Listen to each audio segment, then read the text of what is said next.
যাদবপুরে হামলা 24 ঘন্টা পার, এখনো দেশদ্রোহীদের বিরুদ্ধে ব্যবস্থা নিতে গড়িমসি মমতার পুলিশের। দেশ জুড়ে নিন্দার ঝড়, তারপরও কেন দেশ বিরোধীদের বিরুদ্ধে ব্যবস্থা নয়? দেশের টাকা নষ্ট করে দেশভাগের চক্রান্তের বিরুদ্ধে সরব আমরা। যাদবপুরের নোংরামির আখড়া থেকে দেশ বিরোধীদের সমূলে বিনাশ করেই ছাড়বে রিপাবলিক।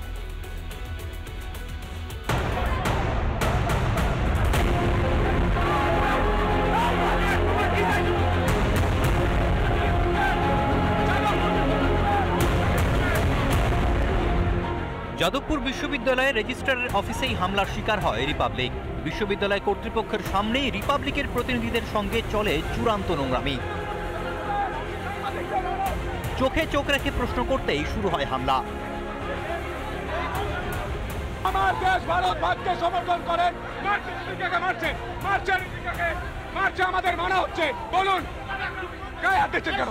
গায়ে হাত দেবেন না। মারছে আমায়, মারছে যাদবপুর বিশ্ববিদ্যালয়ের সাংবাদিকদের মারা হচ্ছে। মারছে দেখুন। ক্যাম্পাসের ভিতরেই চলছে দেশদ্রোহীদের চাষ, আর সব জেনেও হাত গুটিয়ে পুলিশ প্রশাসন। যে হৃদিতার ওপর আক্রমণ, যে সন্তুর ওপর আক্রমণ বা পিঙ্কির ওপর আক্রমণের যে ঘটনা যাদবপুর বিশ্ববিদ্যালয়ের অভ্যন্তরে হয়েছিল, প্রায় 24 ঘন্টা অতিক্রান্ত হতে চলল।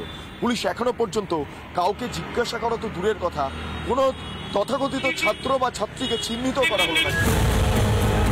মমতার পুলিশ প্রশাসনের এই গা ছাড়া মনোভাবের সুযোগেই যাদবপুর বিশ্ববিদ্যালয়ের ভেতরে তিলে তিলে বেড়ে উঠছে দেশদ্রোহীরা।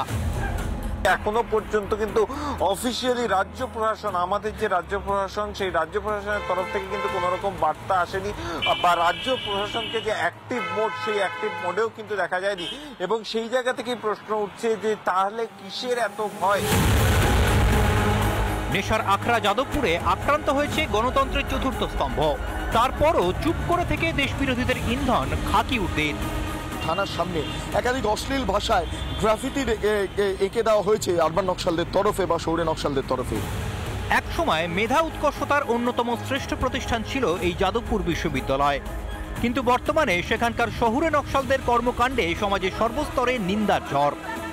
রিপাবলিকের সাংবাদিকরা যারা গেছিলেন তারা এমন প্রশ্ন করেছিলেন যে প্রশ্নগুলোর উত্তর এই ব্যাঙাজিদের দেওয়া সম্ভব হয়, ব্যাঙাজি নকশাল যারা আর কি, কারণ তারা ওখানে গেছে একটা নকশালিজমের অ্যাডভেঞ্চার করতে। গণতন্ত্রের চতুর্থ স্তম্ভ হিসেবে যাদের আমরা ধরে নিয়েছি, সংবিধান যাদের বলছে, সেখানে কোনো সংবাদকর্মীকে সংবাদ সংগ্রহ করতে গিয়ে যদি নিগৃহীত হতে হয়, তাহলে বুঝতে হবে গণতন্ত্র খুব খারাপ পরিস্থিতিতে যাচ্ছে। তাকে নিগ্রহ করার পিছনে যে উগ্র মানসিকতা কাজ করছে, এটা অত্যন্ত নিন্দা এবং ঘৃণ্য।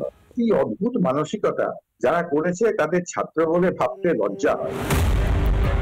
কিন্তু তাতে থোড়াই কেয়ার শহুরে নকশালদের, উল্টে পড়ুয়ারূপী গুন্ডাদের পাশে দাঁড়িয়েছে বিশ্ববিদ্যালয় কর্তৃপক্ষ।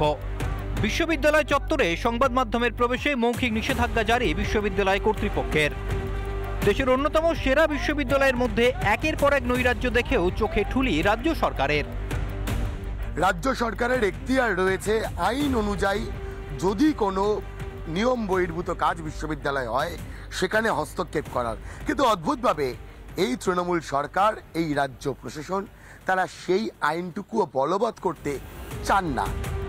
এই নৈরাজ্যের মূলে বিশ্ববিদ্যালয়ের অধ্যাপকদের একাংশের মদতের অভিযোগ প্রাক্তন উপাচার্য বুদ্ধদেব সাউয়ের।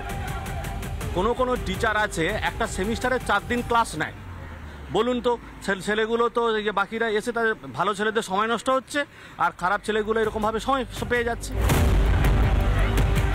ভারতবাসীর করের টাকায় খেয়ে পড়ে দেশভাগের চক্রান্ত যারা করে তাদের এত সহজে ছেড়ে দেবে না রিপাবলিক।